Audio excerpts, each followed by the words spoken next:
Hello, greetings and welcome to Alchemy. It's great to have your company whether you're a long-term or a first-time listener, and this episode will be no exception. We're free and on demand from iTunes and alchemyradio.net, and you can follow us and join the community on Facebook and Twitter, so say hello, don't be shy.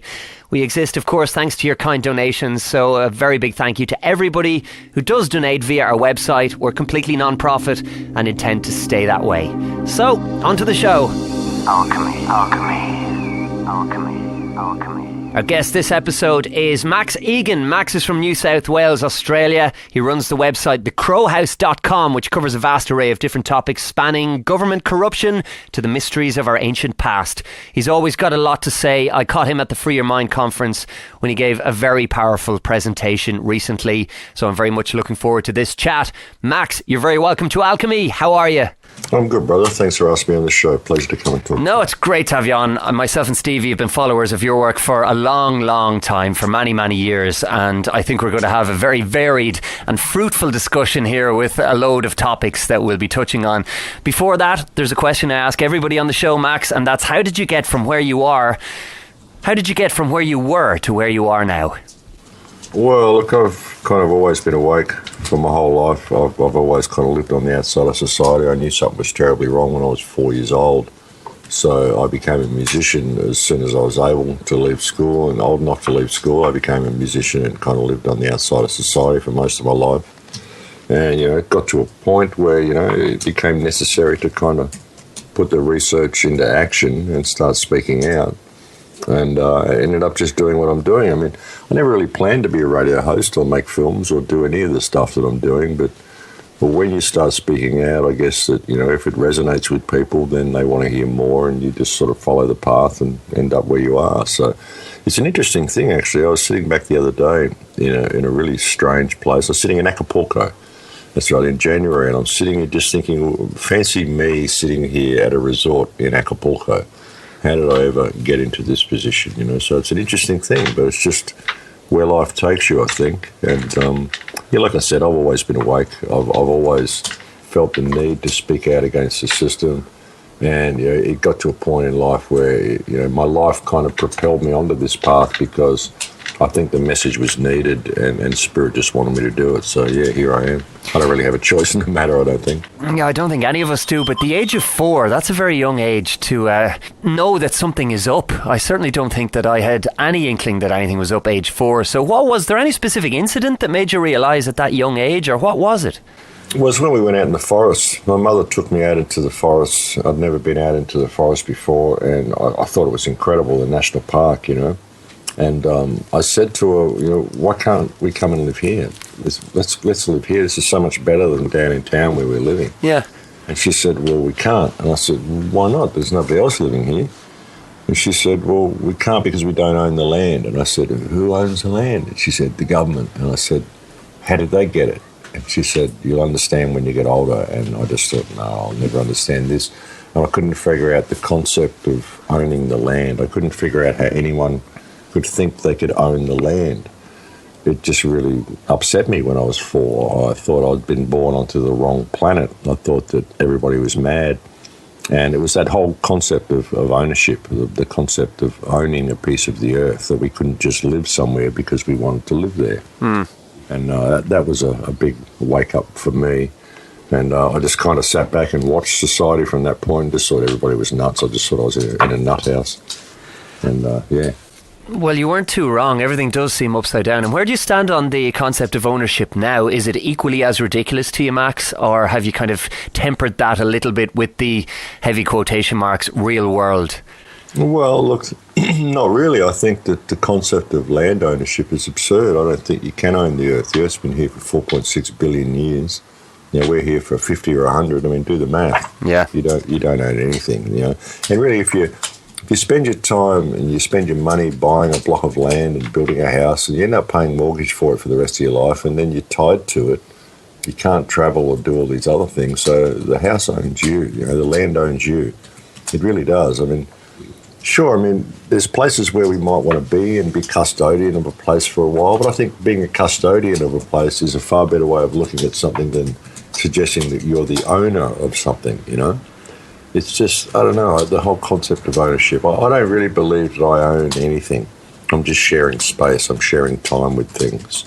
But I don't consider that I own them. I don't even own my body. It's just a vessel that I'm using for a while. So I have a problem with the whole concept of ownership. Yeah, and I mean, ultimately, you're going to leave that body and you're going to leave that land and you're not going to own it anymore anyway. So what really is the point in the first place? I can relate to that 4-year-old you. It's something that I've struggled with for years and years, and having gone down the route of legal battles with banks over mortgages and this kind of thing and come out relatively unscathed on the other end, I know exactly what it is you're talking about. And despite the system trying to entrench me as much as possible and to try and knock me down as a result of my railing against it eventually, it just seems as ridiculous as it ever did in the first place to me. So I totally know what you're talking about. And there's lots going on, I suppose, that is planted in our subconscious. That's just one concept and topic that we've touched on very, very early in the conversation. But is there anything that stands? I suppose the question I'm going to ask you, Max, is right now, what do you think is the most important issue facing humanity in 2016? Because I heard your talk at the Free Your Mind conference, which we talk about a lot on this show. I was very, very struck by it. I was struck by the spirit in which you gave the talk. I was very kind of struck as well by the flow state that you seemed to go into when you were speaking. It was a very organic kind of conversation. You spoke a little bit about the issues of humanity versus madness and that kind of issue. So what's the big one for you right now? Because we all know there are many, many dots that need to be connected. Well, look, the big issue, of course, is human freedom and how we establish that. Waking people up to the fact that we're living in a slavery system and a paper-based fictional legal system, and an issue that I've been addressing very much lately and suggesting that other people look at is the issue of Palestine, because I think the issue of Palestine, specifically Gaza Strip, provides a tool, a mechanism that we can use to free ourselves from this legal system, or at least expose it as being the fiction that it is. Mm-hmm. I mean, it's an international war crime. The fact that Gaza exists is a war crime. This is collective punishment under the Fourth Geneva Convention. So my argument is that the politicians, all the things they're doing, all this legislation they're bringing in all of our countries, which is removing all of our rights and all the terrible things they're doing, if this legislation can be seen to have been enacted by someone who's supporting war crimes, then what makes the legislation valid? If we're going to go along with this paper-based legal system, then it has to apply to everybody. And there's a piece of paper that says that the guys who are writing all these laws are war criminals, i.e. the Geneva Convention. So to me, that's and I don't expect to find any remedy in the legal system. I think it's all fiction. But by using things such as Gaza Strip and the Geneva Convention, you can expose the fact to the people that it's not a just system, that it is all fiction, that it doesn't apply to the politicians. They only make it apply to us. So, it's an important issue, I think. And I think that if we don't deal with the issue of Palestine and the issue of Gaza Strip, then it's coming home to all of us. It's going to come home to all of our countries. I think the level of opportunity that Gaza Strip and Palestine provides for the world is unprecedented. If people would put down their stuff and put down their prejudgment about how they feel about Jews or Muslims or whatever, and realise that what we're talking about here is children in collective punishment. And it's an open war crime that is being supported by tens of thousands of politicians all around the world, which gives us the legal right and the moral duty to have all of these people removed from office immediately and all of the legislation they write rolled back. I mean, if we do this, we can stop all the fracking, we can stop all the TPP, all the wars, all this stuff these people are doing. It's all the same people that are doing it. And if you really look at it, what's one legal issue that we can use to affect this entire system on a global scale? What is one issue that can be applied to everybody? And there is one, and that's Gaza Strip. And so it's an important thing, that people need to look at, I believe. And you've experienced at the coalface, so to speak. You've been to Gaza. Tell us a little bit about that experience and how it went for you and how it changed you, if it changed you at all. Oh, it did. It's an incredibly moving experience going to Gaza. I mean, you go there and it's a world of children. It just is. It's people living in the most abject poverty, in the most horrendous situations, the infrastructure's crumbling around these people. And it's a population mainly of children. The average age in Gaza Strip is 17. 1.8 million people with the average age of 17, which shows you that over half the population is under the age of 18. So it's pure child abuse, and they're deprived of everything. I mean, about 10% of the water in Gaza is drinkable. And it was terrible when I was there in 2012. And since then, it's suffered incredible bombing campaigns at the hands of Israel. A 51-day bombing campaign in 2014, which just blew the place to pieces. And it's so much worse there now than what it was when I was there. I've been trying to get back in for the last 3 years, but it's almost impossible. But it's a terrible situation. It's a human rights catastrophe of unprecedented proportions. It's child abuse. It's been supported by thousands of politicians all around the world, and it's truly the greatest moral dilemma of our time. It's been going on for 68 years. And, it's theatre as well, because Israel could go and wipe these people out and control the whole area very quickly if it wanted to. Yeah. There's very little land left in West Bank and Gaza. I mean, Israel's very powerful military. It could simply go in there and simply comb the place free of everybody and ethnically cleanse the entire area. But they need the Palestinians there in order to have the manufactured threat of terrorism in order to allow them to keep expanding, keep receiving weapons from the West and keep expanding, which is what they're doing. So the whole thing is theatre, and the Palestinians are the ones who are suffering because of it. But it's a huge key and a huge tool that we can all use if people would simply open up their hearts to the children in Gaza. It's a huge opportunity for all of us, and truly the level of opportunity it provides is as I said, it's unprecedented. And it is an astonishing situation, because what amounts to one giant concentration camp, to use that inflammatory term, especially inflammatory when speaking about Israel, because seemingly we can't mention the word Israel without having all kinds of accusations levelled at us. What is it, do you think, that allows the world and allows the general public to kind of brush Palestine out of our collective consciousness? I know we have the media and they don't draw attention to it. I mean, they'd much rather look at trivialities or other areas. But I mean, most people are pretty aware of what's going on in Palestine. Maybe not the extent of it, but they do know what has happened over the last 60 odd years. But for some reason, there is this kind of fear, or there is this trepidation when it comes to speaking out about it. Why do you think that is, Max? What's the reason? Well, because of the stigma involved in speaking out against the state of Israel. The whole concept, like you said, you get accused of anti-Semitism if you say a word against this nation. And, of course, everything this nation's doing is riding on the back of the Holocaust, how these people are victims and and we can't say anything bad about them because of all the terrible things they've been through. And, they unfortunately, the Israeli government wears the Holocaust like a badge on its sleeve, and it uses it to justify all of its actions and its ethnic cleansing policy towards the Palestinian people. And the more and more we speak out about it, as you say, the more legislation we hear. In some countries, it's actually a crime to speak out against Israel. It's actually a crime to question the Holocaust figures. It's a crime to, suggest that this country is doing anything wrong. They're trying to even outlaw the BDS movement, the Boycott, Divest and Sanction movement. They're calling it an anti-Semitic movement. And Israel calls anybody who speaks out against it, it's a hate fest or whatever, so it's theatre, but I think people are seeing through it. I really do. And I just speak out more. If you call me an anti-Semitic for speaking out the Israeli government, well, with what the Israeli government is doing, I will wear that name like a badge on my sleeve if that's what you want to give it to me. I mean, I don't agree with it, but hey, whatever, I don't care. It will not stop me speaking out against the atrocities that this state is carrying out. And like I say, it gets away with it because of the Holocaust, because of this victim mentality of the people. Everybody in Israel feels like they're a victim, which causes them to act so aggressively against everybody else. They're very heavily programmed. And unfortunately, most of the world is programmed into supporting this state in whatever it does.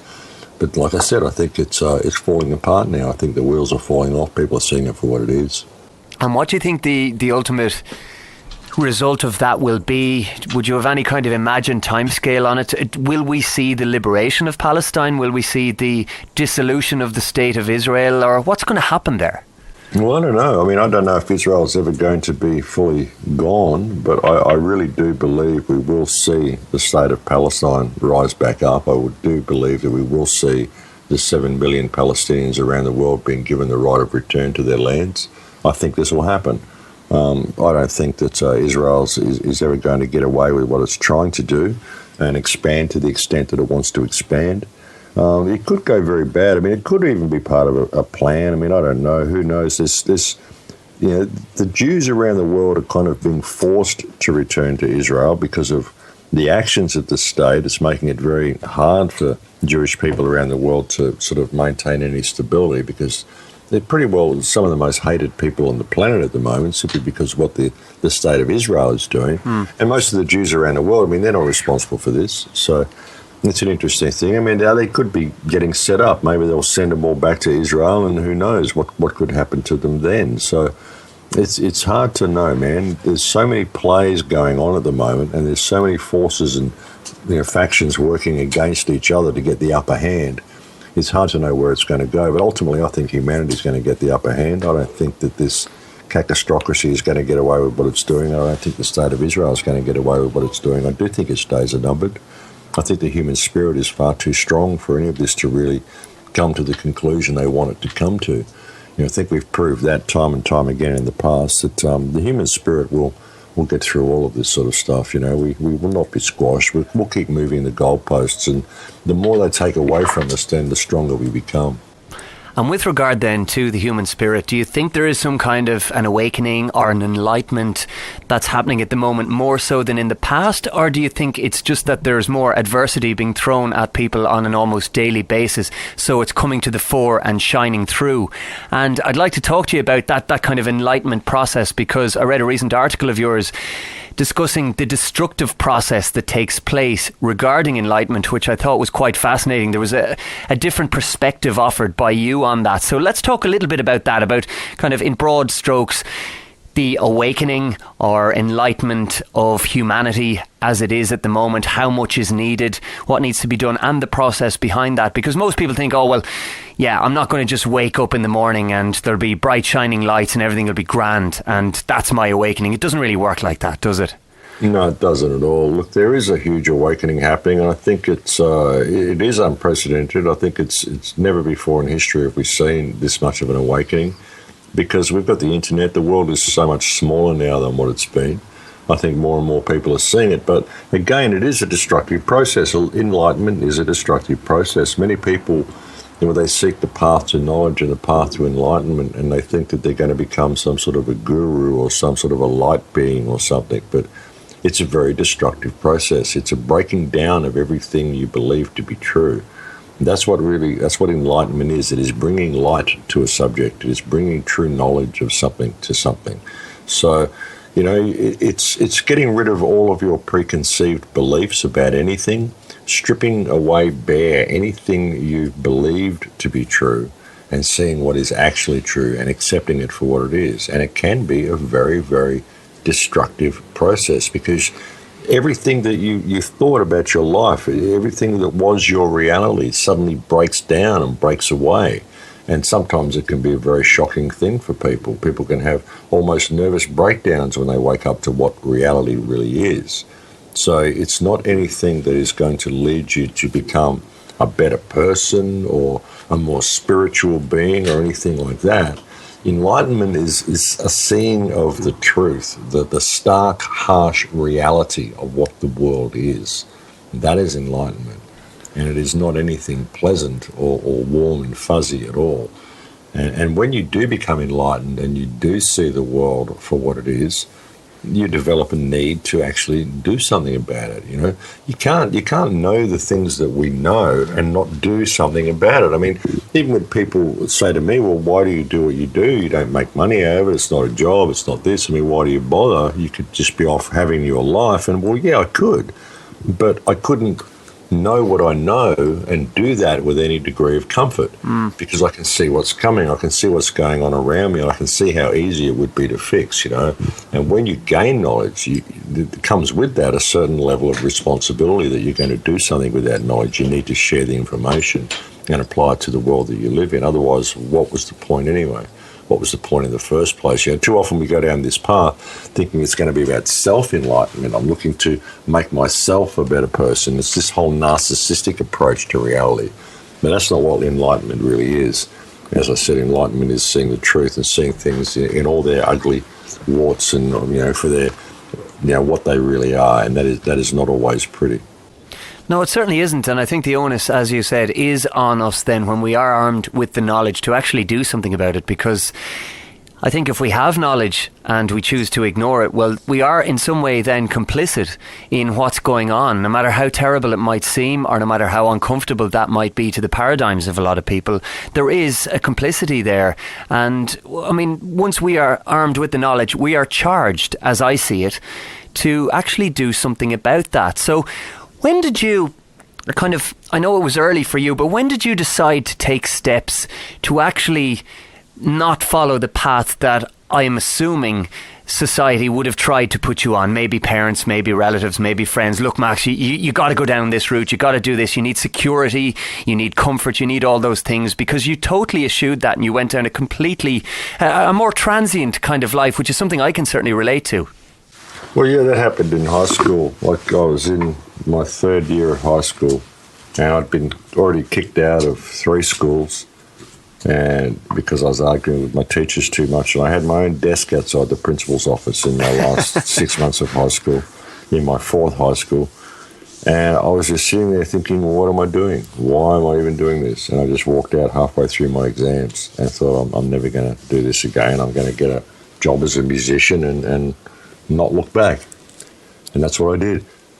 So I never looked back. I just realised halfway through high school that I wasn't going to do this and I wasn't going to participate, and I just opted out of the whole system, and I just lived on the outside of society and lived my life that way. And I've never voted, I've never filled in a tax form, I've just never participated in the system, and that's just the way I've always lived, and it's just kind of worked for me. It almost sounds a little bit like you never learned to think in language, and you used the language of feelings and emotions instead, because we're all taught to think in language. And I came across a meme online very, very recently in the last couple of days, and it was somebody wondering essentially what would happen if we never learned language. How would we be able to think? How would we be able to form thoughts and function in any sense? And it reminded me again of another article that you wrote about the power below the surface. It related to thinking in language and how that's not always the way to do things. We have this inherent power that seems to be buried beneath, like an iceberg or something like that. You know, the real power is below the surface. It's not what you see on top.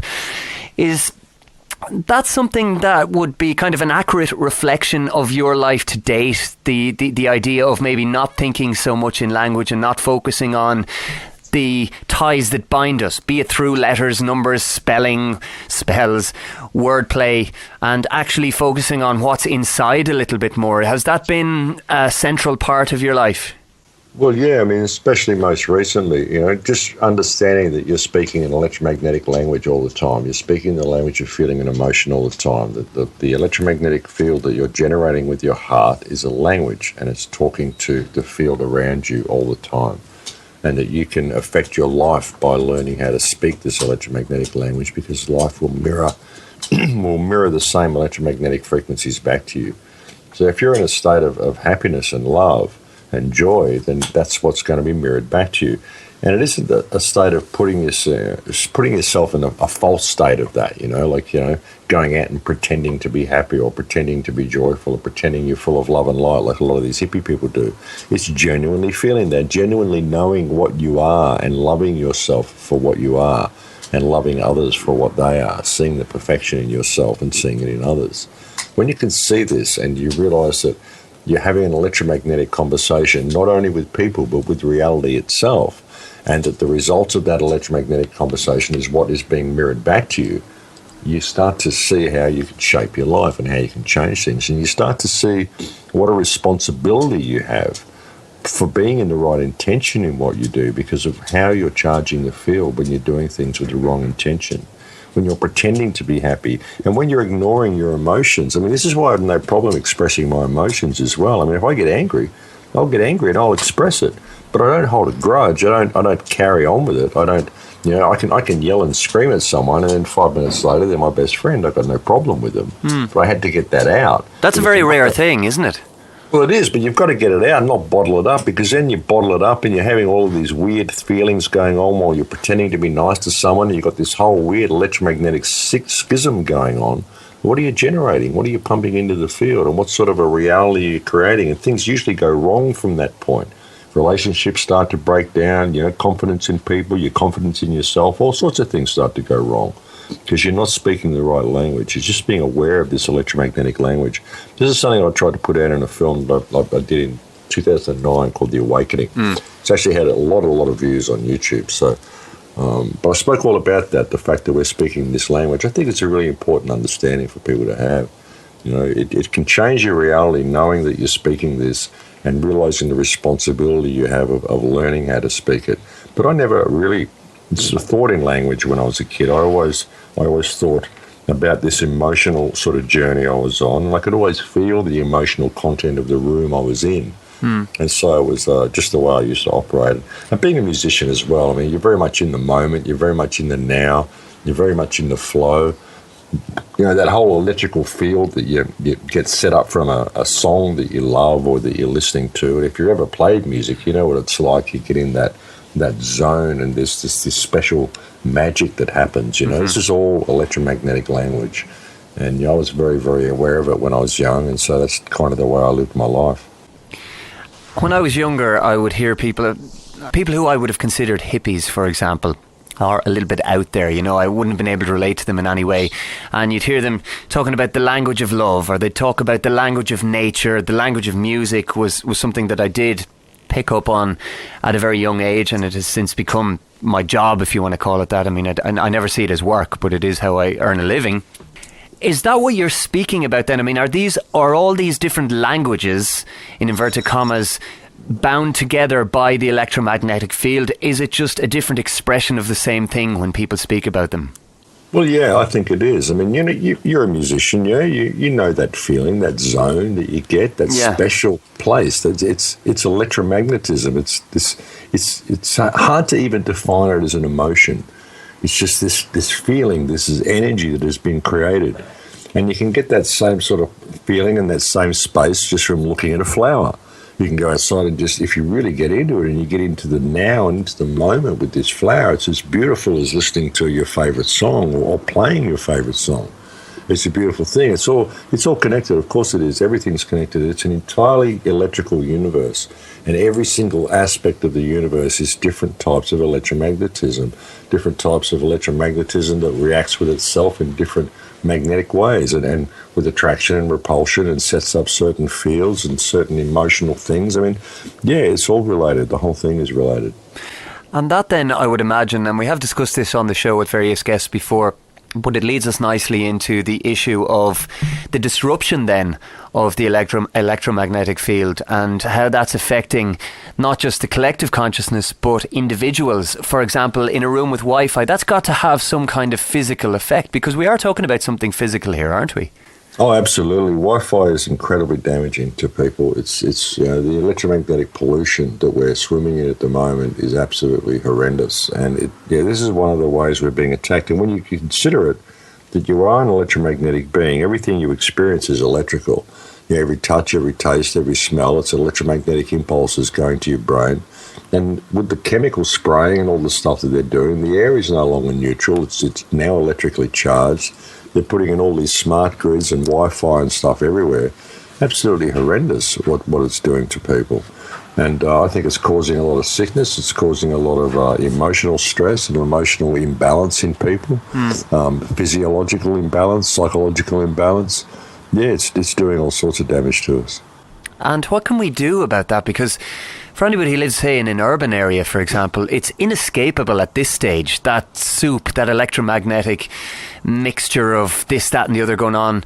And I mean, I've absolutely no doubt that it is affecting everybody. And there are people who are manifesting physical symptoms and can quite quickly and visibly do it in the same way as any sickness can come on. So what can people do for themselves? Is there any way to repel this? Is there any way to overcome it? Or are there any solutions to it?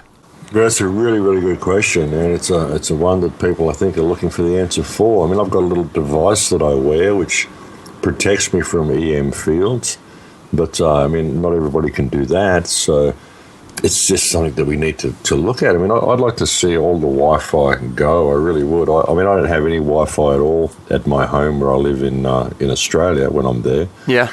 We don't have any Wi-Fi internet. We don't have any Wi-Fi mouse or anything. We don't even receive mobile signals where I live. So, it's a very clear portal. But I mean, it is a huge problem that we're facing, and it's so prevalent now that you have to wonder how we're going to get away from it. There's certain countries, I think Sweden or Switzerland, where Wi-Fi has been banned in schools. So that's a start, but I mean, it's everywhere anyway. So yeah, it's a good question, man. I don't know how we're going to deal with that one. Maybe by just waking people up to the fact that it's not serving us, you know. I mean, everything on the Earth vibrates at very, very low frequencies, and now we've got stuff running around the atmosphere in the billions and billions of hertz. So it's quite scary, really.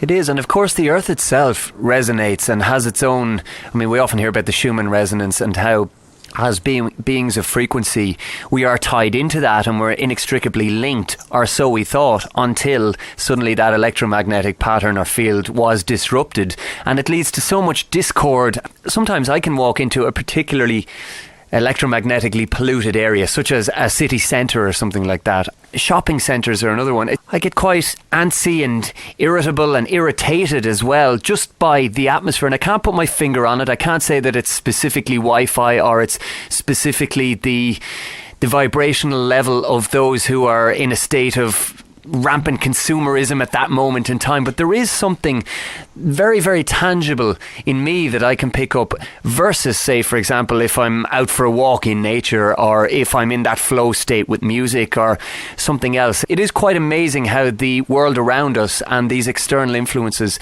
can become something that subconsciously, I mean, consciously we may not be aware of it, but our body is interacting with it all the time. So yeah, it's something of great concern to me. Like I make every effort I can to avoid Wi-Fi where I can, but I notice that every time I get rid of it somewhere, for example in my house, another 10 people or neighbours around me have it, and it kind of comes into my room. So it is a very, very tricky one.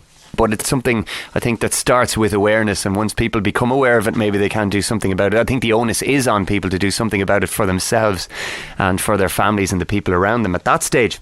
But we do like looking at solutions, and you're somebody who's quite solution-based and solution-oriented. I mean, you'll talk about the control system and you'll talk about the problems, but solutions are a huge part of the work that you do, and your writings always seem to focus on the solutions. Something that Richie Allen, who I'm very familiar with Richie's show, and we've had him on this show before, and I think he's doing some great work out there, and you've spoken to him many times, but very recently I heard an episode that you did on Richie's show about the Full Circle Project.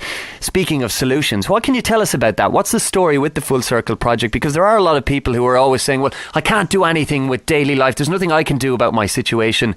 I'm aware of what's going on, but I really need a peg to hang my hat on, so to speak. So tell me about that, Max.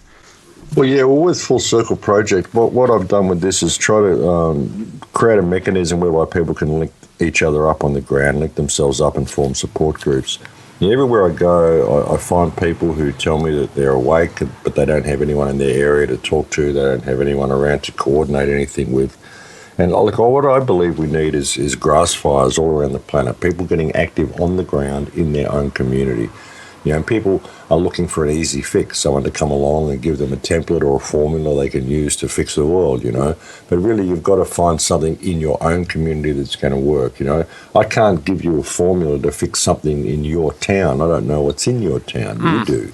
So what I'm suggesting with people is identify an issue in your local area that needs addressing and form a support group and address it. But don't try to put a Band-Aid on the symptom. Go for the legislation that's created the problem and start grass fires and start pushing back against government. You know, we've really got to start pushing back a full spectrum response to what is coming down the pipe. So with Full Circle Project, you can create support groups in your area. Like, you go and log onto the site, put in your name and address, and then do a search and find out who else is logged onto the project in your area and connect with them. And you'll find there are people all around the world. There's like 30,000 people signed up to the project now, or more than that are all part of the community connector. So you have an opportunity to connect with all of these people, find people in your local area, identify a local issue, and identify a strategy that's going to start rubbing your council the wrong way and empowering the people on the ground in your area. You know, whether it's community gardens, whether it's addressing the education system, whatever it is, you'll find that there's issues there that you can deal with. if you can just get some sort of local coordination happening.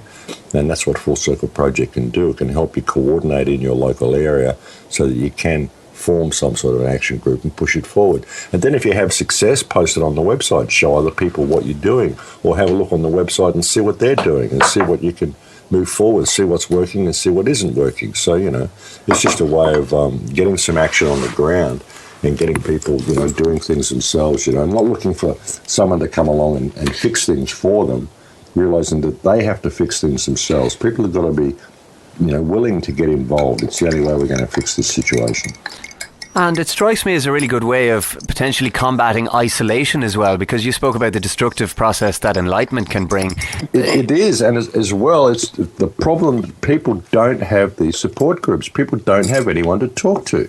They do feel isolated, and that's what disempowers them. And if you can get them to feel that there is someone in the area that thinks the same as they do, then it is very empowering. I mean, just at the talks that I did at AB7 a couple of days ago in England, we did a series of talks at Ian Crane's AB7 conference, and there were people there that had a whole group of people, and they said, well, look, we've only just met each other through the Full Circle Project. There's like 5 people right here in my local town that I didn't even know were involved, and now we've got a local action group, now we've got a support group, now I've got people around me to talk to, now I don't feel disempowered, now I've got, some sort of a group around me, that people that think like I do, someone to talk to.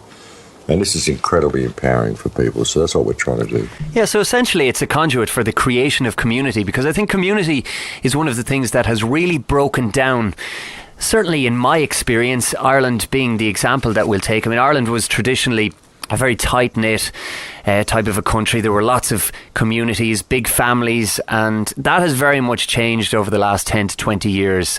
I can remember a time in my relatively short lifetime whereby community ties were much, much stronger than they are now. And I think that's a weapon that has been used. Maybe it's a byproduct of the control system, but I tend to be quite cynical about it, and I think that most of these moves are planned. And I think the breakdown of community is a very important weapon. If I was one of the powers that shouldn't be, and I wanted to try to isolate people and to put them in a state of fear or a state of some kind of negative vibration, I think the removal or breakdown of community would be a very strong and potent weapon for doing that. So I think what you're talking about with the Full Circle Project is the creation or the remembrance or the recreation of community. And that is what will tie us together, because I think it's very important. We can all go online and we can look at what's happening around the world, and we could say, yeah, well, it's great. There was this march or this protest somewhere and this thing happened on the far side of the world. But if you're not seeing it at a grassroots level, and if it's not happening with people that you can relate to on an individual basis, if you can't pick up the phone or if you can't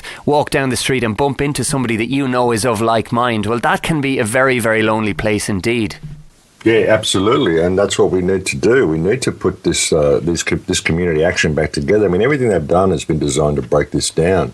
Even the way they've got bottle shops everywhere now, you can buy cheap alcohol everywhere, so you don't go to the pub and drink anymore. It's sort of dangerous to go to the pub. You could get a DUI on the way home. The police are going to be looking for drunks and rah-rah-rah, so you don't go out and socialise at the local tavern anymore.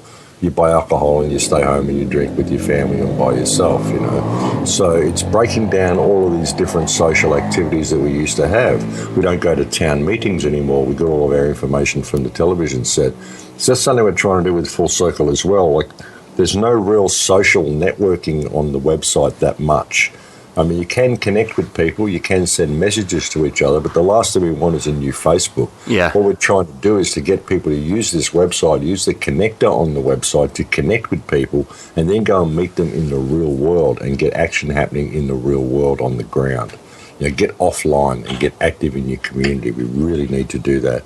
There's been so much of these online petitions and online activism, which is basically just people sitting at home and being keyboard warriors and not actually getting out there and doing it, which is what they have to do. We've got to get back to reality a little bit, I think so. And I wanted to talk a little bit about the US as well. We all know that the US is a very interesting place and a very diverse place, but there's a lot of stuff going on that is of grave concern to those who are watching the geopolitical world such as we have now. You're somebody who's quite close to, I would say, the initial spirit of what America is supposedly about, as opposed to the police state that seems to be unravelling. And we spoke about Israel earlier on, and I really wanted to talk to you, or to ask you about your views on the ties between Israel and the US. Is the US the military arm, or one of the military arms, of the Israeli-based control system, that being the global control system in banking, etc., big pharma, oil? And do you think that the United States of America, as it was conceived, is ultimately doomed, or can it be the shining beacon in the world for a big reversal? Because I really personally think that it's a country that's on the fast track to some kind of massive problem, or some, not Armageddon, or not some kind of apocalyptic vision, as most people understand the term, but I do think it's rapidly descending into a place that I wouldn't want to spend a huge amount of time in the future. So what are your views on that? What's the future of the US like, and what is its place in, apart from just going into every country with a big imperialist policy, what is its place in the world at the moment? Well, it is the military arm of the New World Order. That's what it is. And it's completely run by the State of Israel. I mean, US foreign policy is totally controlled by Israel. That's why America has such a big hand in the Middle East.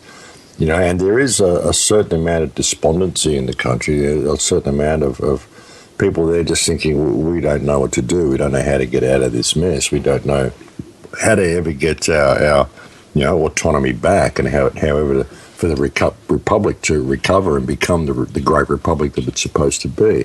There is a sort of a feeling of that in the United States, but at the same time, there is a feeling that something good could happen. And when I meet the people in the United States, I mean, a lot of these people are very good people. They're very positive people. Yeah.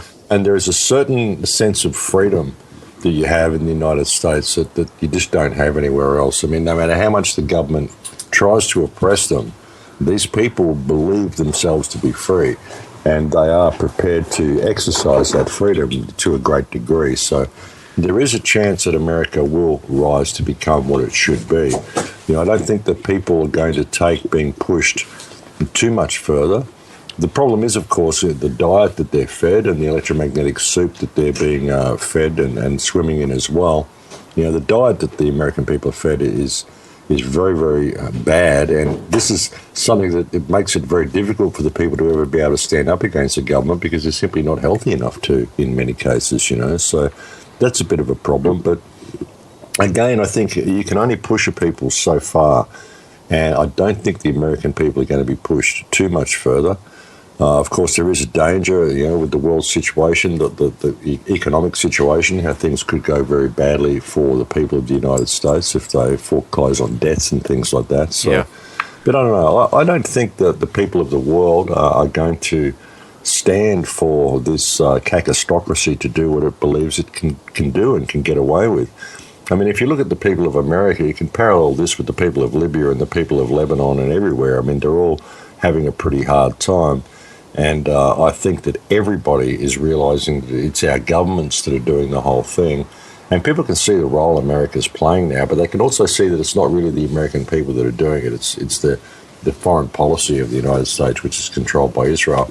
And it's in a pretty dangerous position at the moment, because you've got Saudi Arabia and Israel are kind of joined at the hip at the moment.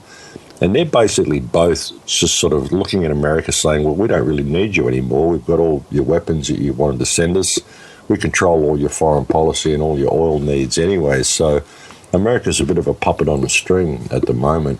And you can see it's really trying to get out of some of these deals it's created. It's kind of gone into the Middle East thinking it's going to do things with its own interests at heart, but really it doesn't realise how controlled it's been, and that it's just been bled dry just about.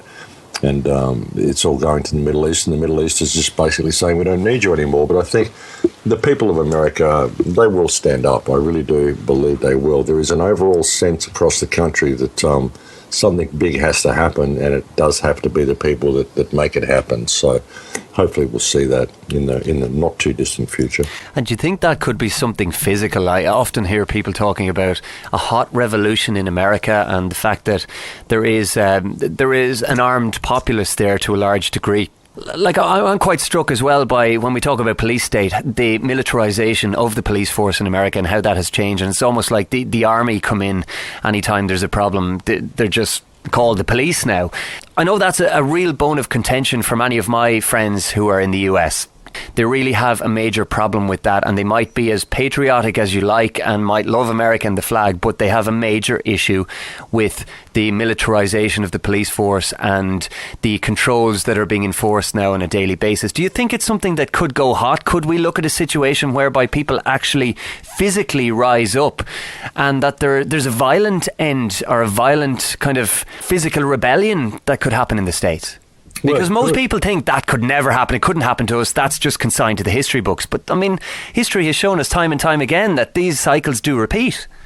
Well, I think it's something that could very well happen in the United States. It's certainly ripe for it, and the country is armed to the teeth. They certainly have enough weapons to be able to do it and to be able to pull it off if they really wanted to. So it may get to that point. I don't think the American people will allow themselves to be pushed down too much further before they will rise up and do something about it. So, I mean, I think that's what they tried to do with the whole thing that happened in Ohio recently.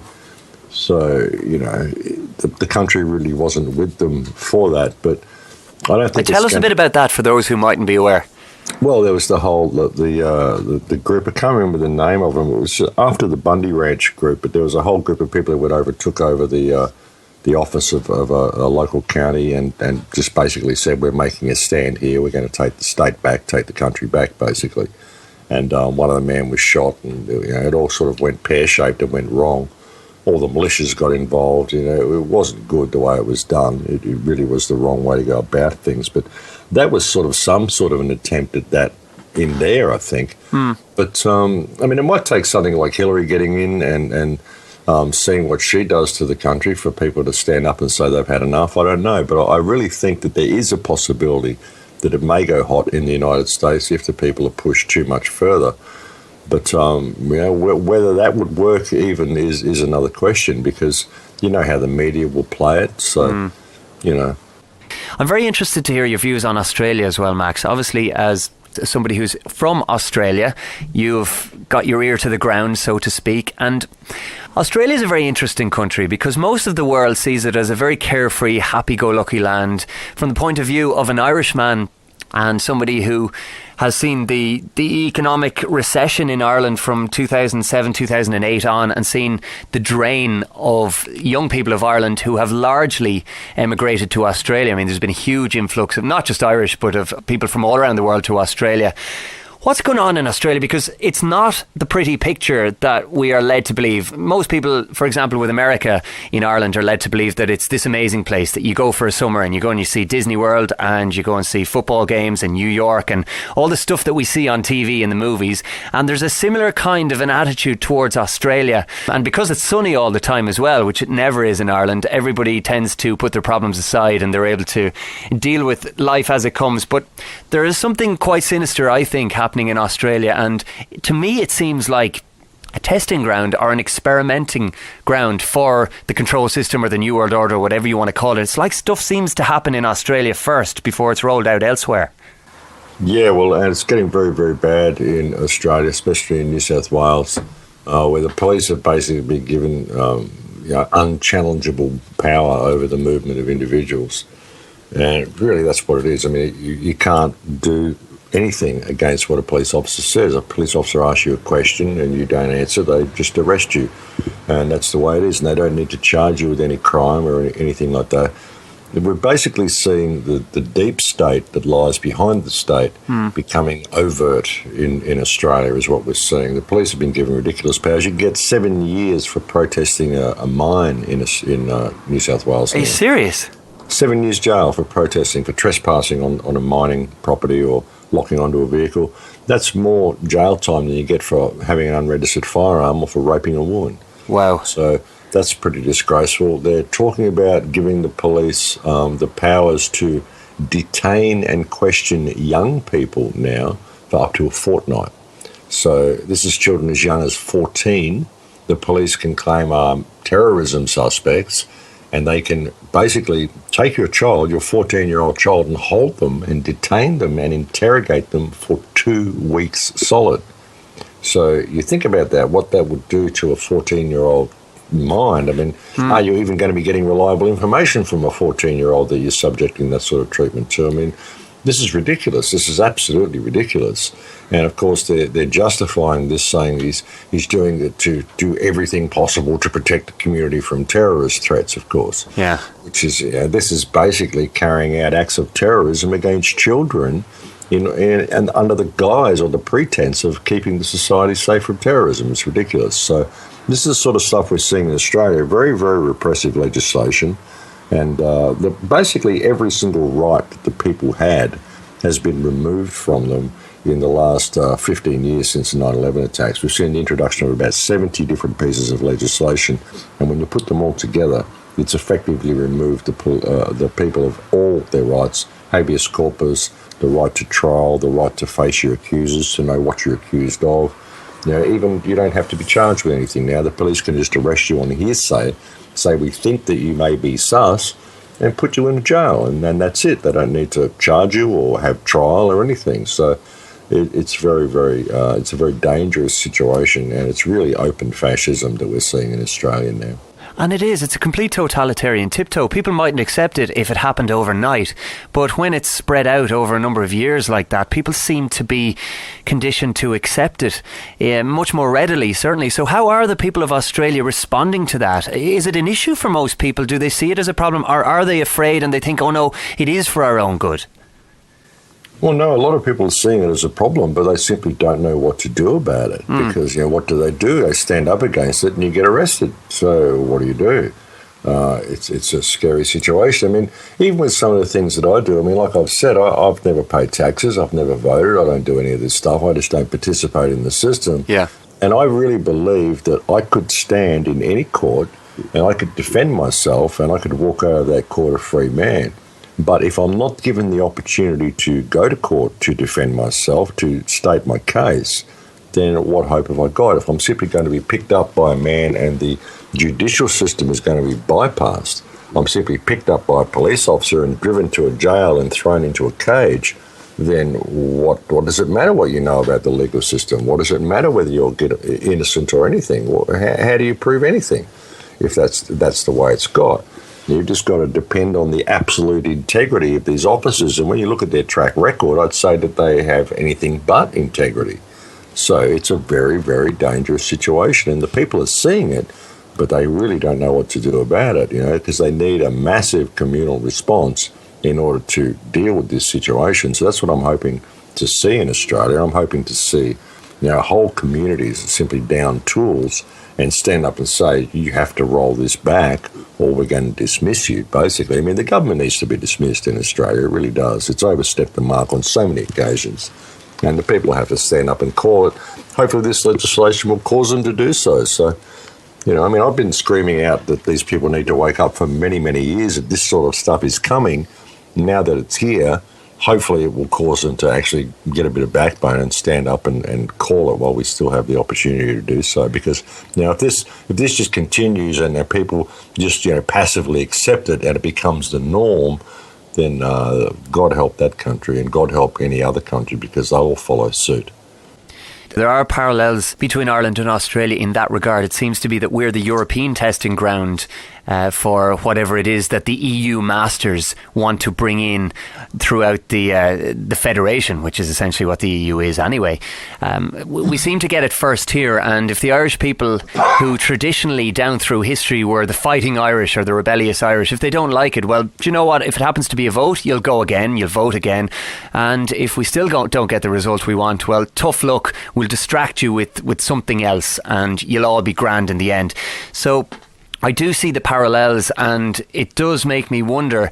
I see an Irish people who are so put down, and in so many cases don't even necessarily know that they have themselves for quite a long time now, that rebellious spirit, that will to do something about the situation, it really doesn't seem to exist on the scale that it did even 20, 30 years ago. And there are so many distractions thrown at the people by politicians and those in positions of perceived authority to take away from the bigger picture. For example, we've had a huge issue with water charges in Ireland over the last couple of years, and it has threatened to bring down governments, and it has supposedly changed the face of politics in Ireland over the last 2 years.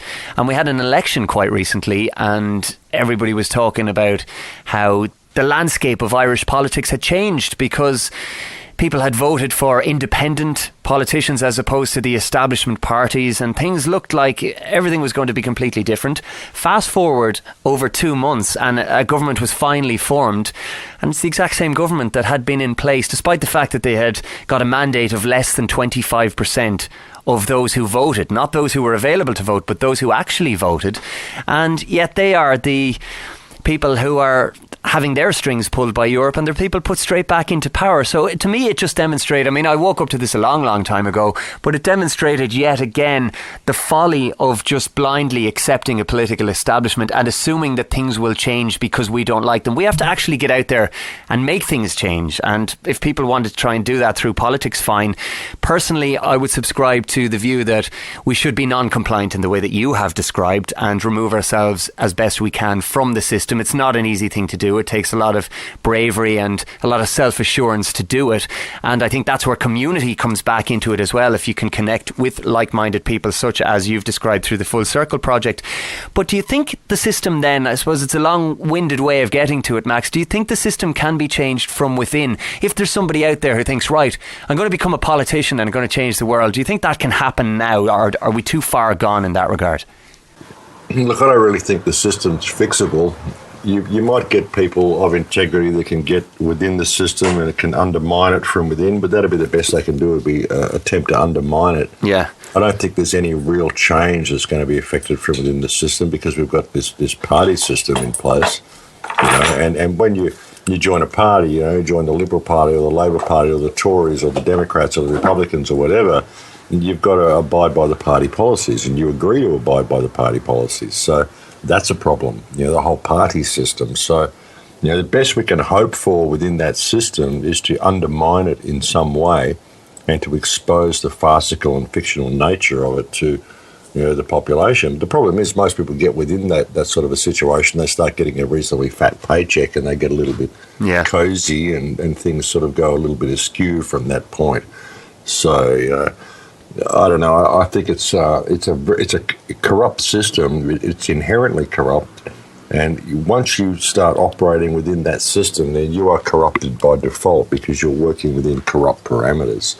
So it's a hard one. I think I'd like to see everybody just boycott everything, boycott voting, boycott the banks, boycott the smart system, boycott order followers. If you're married to an order follower, tell them to get another job or get another spouse. And by that, I'm assuming you mean police, military, that type of thing. Police, military, all these sorts of people. Anybody, like even someone who's working, if you're working for a gas well or a gas company or a mining company, go and get another job, get an ethical job. I mean, don't say, I've got to put food on the table and someone else will do it. I mean, just stop doing it and get another job. And people need to, stop supporting people who are supporting these companies. And it's a hard thing for people to do, but we've got to stop supporting it. We've got to remove all support from these systems and all support from these companies and just boycott them.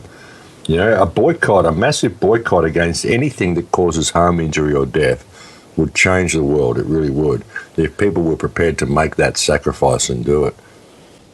Well, imagine, for example, if everybody decided in the morning, just tomorrow, that we're not going to use the banks for one day. Just for one day, everybody decided that. Things would change quite literally overnight. Everything would have to change just like that, bang. That's the strength in numbers that we have. I think people often forget that because we've been so isolated and we all live in our little islands and we're consumed with our own bubbles and trying to survive, etc., etc., etc. You can use any excuse in the book that you like.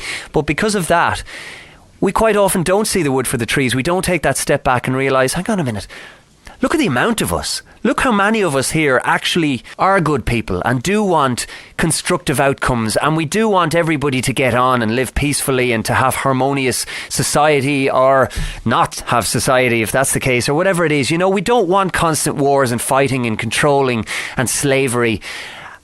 And how few of those there are that actually are setting the agenda at the moment. And I mean, that in itself does show that it is our complicity, be it on a conscious or subconscious level, it's still our complicity that allows the wheels of the machine to turn in the way that they do. So we are complicit, in my opinion, in our own downfall, and we are responsible for what's going on in our own lives. And we might see it as this unstoppable monster and there's nothing we can do about it. But if we don't try, one thing's for sure, nothing is going to change.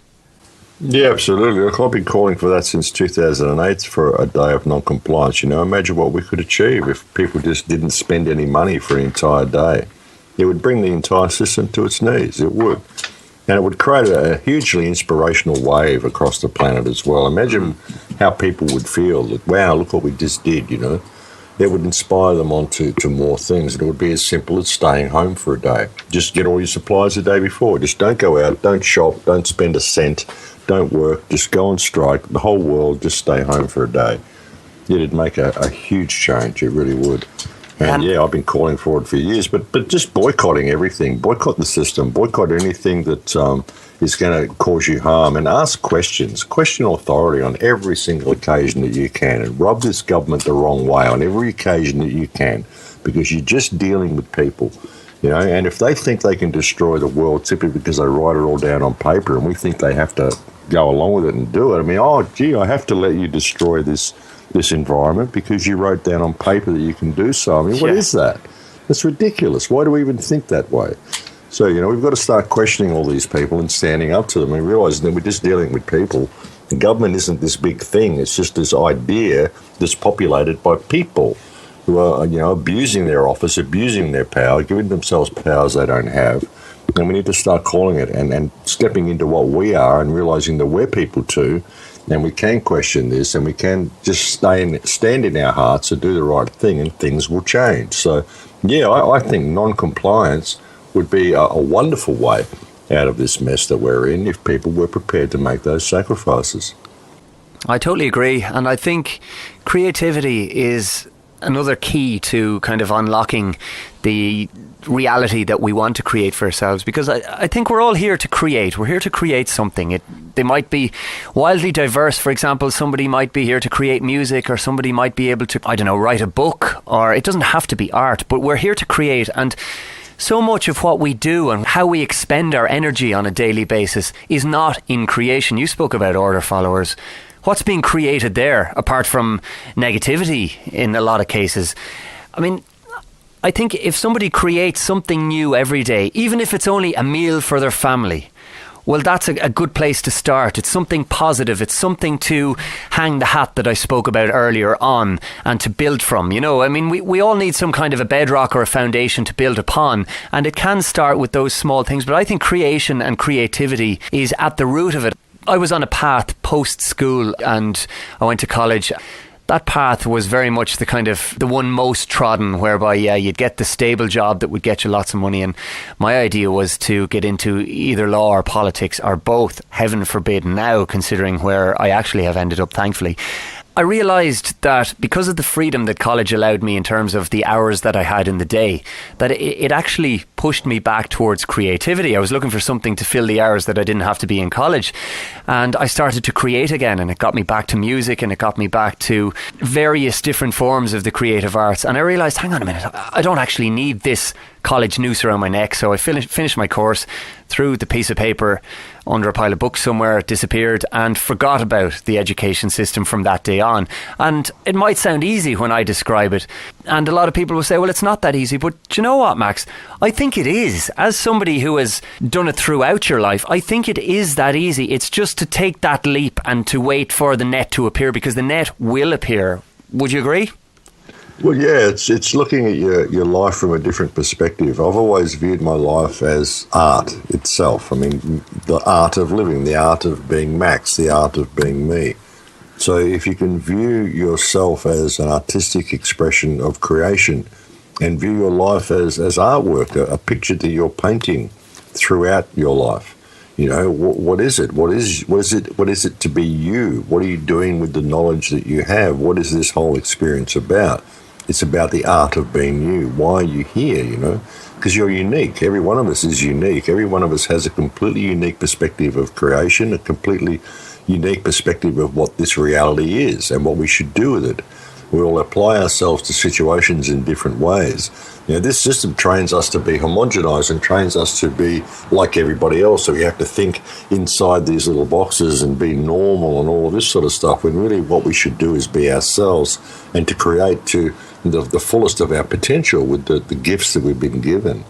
Now, that's what I think life is about. It's about experiencing you. And if you can view yourself as art, as an art form, and everybody else as an artistic expression of creation as well, then you begin to look at things very differently, and you begin to lose judgment for people, because each one of them is painting their own picture. It's just a different picture to the one that you're painting.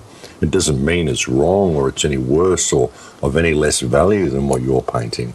It's just a different pathway. So I think it's very important for people to look at their life that way. That's why I've always done what I've done and why I've always lived the way I have, because to me it's just an unfolding experience, an unfolding picture that I'm painting. And I don't have a stake in the outcome of anything that I do.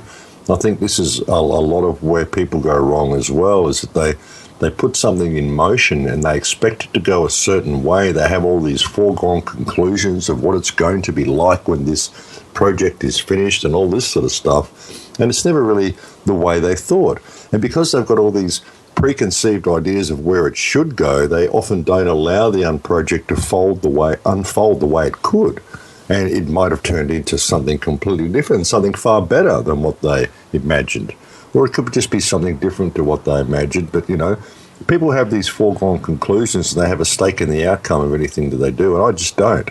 I put something in motion, I just let it go and see where it goes. If it fails, well, it wasn't supposed to work. It doesn't really worry me, It's just something that I put in motion as an art form of its own to see where it was going to go. So I think that's an incredibly important thing for people to do as well, because it saves disappointment and it saves all this expectation we put on things. This is a path of knowledge. It's a path of learning, and you really never know what's around the corner. So we need to get all these preconceived notions and all these opinions of where things should go out of our mind and just let things go where they want to, You're dead right. Most of us focus on that carrot on the stick all the time. We're always looking forward, or in a lot of cases looking back, which poses its own problems as well, instead of actually experiencing what's going on in the now, if you want to use that term. And it sounds very much like you've embraced the now and the journey and the experience, as opposed to always looking to what's going on in the future. Because if you are fundamentally invested in the outcome of something and very little ever turns out the way we expect it to, well, then that can quite easily be perceived as failure, and that's going to stop people from trying things again and again and again in the future and experiencing more and more, and they'll end up in some kind of a cycle, be it the rat race, going to work every day or whatever it is. And that's a harmful thing, I think. Well, it is, and it also it prevents the project from going where it could have gone. There may be something in there that you didn't see that you're preventing from unfolding. It's like, when I've done trips in places and I haven't really planned my journey. And people go, well, you did all this stuff. How did you do that when you didn't have any plans? I said, well, if I had plans, I wouldn't have done it, because I would have had other plans, Yeah. So that's the way it works. You sort of no stake in the outcome of what you do.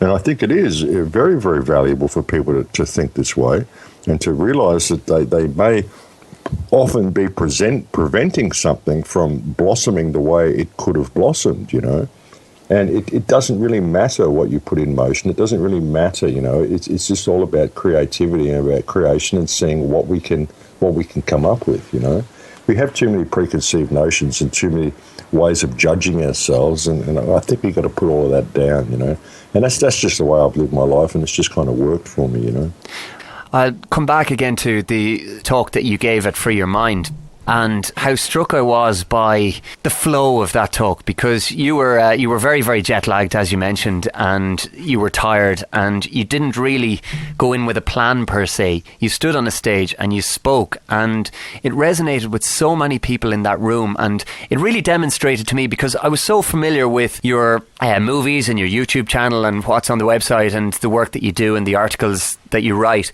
but I had never been in the same room as you until that day. And let's go back to the idea of thinking in language. Let's say I was thinking in language when I approached your work prior to the presentation that you gave at Free Your Mind. All of a sudden, I felt the work that you do at Free Your Mind. And that's the difference. And I think that brings us back again to the idea of community and the idea of the Full Circle project and trying to actually empower ourselves through others and with others, I suppose. Not so much through others, no one wants to live vicariously, but with others, and to become more than the sum of our parts. So for somebody who's listening now and decides, right, well, I want to grab that power, I don't have a clue what it is that I need to do, is there one thing that you could say, is there one little seed that you could plant for the listener out there that they could start that journey? It's a question that I quite often ask guests on the show, and I'm very, very interested to hear what your response will be, Max. Look, I think the most important thing people can do is to rediscover the beauty and the truth and the perfection of themselves.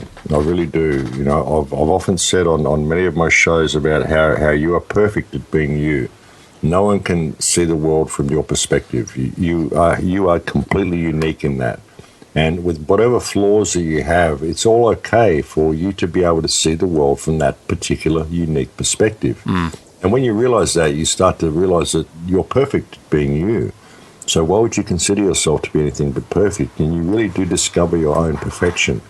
And when you really discover your own perfection and you get rid of all the judgments you have of yourself, it breaks down all the barriers and the borders and the judgment that you have of other people. To me, that is such an important thing, because once you have that connection, you can just approach anybody. You can talk to anybody. It doesn't matter. You don't have that fear of them judging you. Even if they do, it doesn't matter. It's water off a duck's back to you. Yeah. That's a problem they're having, you know. So it breaks down all these barriers and all these borders, and it empowers you in an incredible way. And that, to me, is the most important first step that anybody can take. You know, and get to know your neighbours, get to know people so that you can stand up against this system, you know. We can do it. We can get through this if we are willing to put down our judgment of others. And we're not going to do that until we put down the judgments we have of ourselves and stop projecting our own inadequacies upon others, because we don't really have these inadequacies. We're perfect at being who and what we are. And that's what we came here to be, obviously, because we exist. So, you know, to me, that's a really important insight. It may seem really silly and new agey or simple or something to people, but it's not. It's absolutely profound when you really do discover this and discover this perfection in yourself. It's absolutely profound. It's life changing, and to me, that's the most important step people can take. Just to have that simple reflection. You know, it might only take them 5 minutes to realize this about themselves. It might take them forever, but just think about it and look within and see where you really are. Tune into that space behind your eyes and see what's really there. And it makes all the difference. It made a huge difference in my life anyway. Superb advice indeed. And for anybody who might like to go down that rabbit hole a bit further, tell us about your website and your online presence and how they can find out more. Well, everything that I do is on a website called thecrowhouse.com. I've made 6 films that you'll find on that website. They're all there for free. There's hundreds and hundreds of hours of me talking about this sort of stuff on radio shows in the radio archives. There's over probably 1,300 pages on the Crow House now. It's quite a huge website. There's no advertising on it. There's nothing to buy. It's all free. It's just a resource hub for people. So, yeah, you'll find everything out about me there. And the 6 films are there, and I'm actually in the process of making 2 more films. I hope to get one of them done by the end of the year. What's that about, or what are they both about? Well, one film is going to be part 2 of Transformation, Great. Which is going to be called Cacostocracy. And the second film is a film that I've been working on for a couple of years about the Amazon, which I'm trying to get out hopefully by the end of next year. But I want to get Cacostocracy out pretty quickly because I think the world needs information. I couldn't agree more. Max Igan, thanks so much for joining me. It's been absolutely fantastic speaking to you, and I very much look forward to doing it again. My pleasure, brother. Anytime. Alchemy, alchemy, alchemy, alchemy. I hope you've enjoyed this episode of Alchemy. Remember, we rely on donations to keep the show in its current free and ad-free format, and are very grateful for any little bit of help you can offer. There's no fixed cost on any donations that you might decide we're worthy of, and it all helps. So, for example, if you could spare even the price of a cup of coffee or a cup of tea or something like that, it would go a long way towards keeping us afloat every month. Our donate button is on the website, and support and assistance is all hugely appreciated. Indeed, thank you to everybody for your recent help and support. We're still here, and we wouldn't be without you. Until the next time then, I have the power, you have the power, we have the power.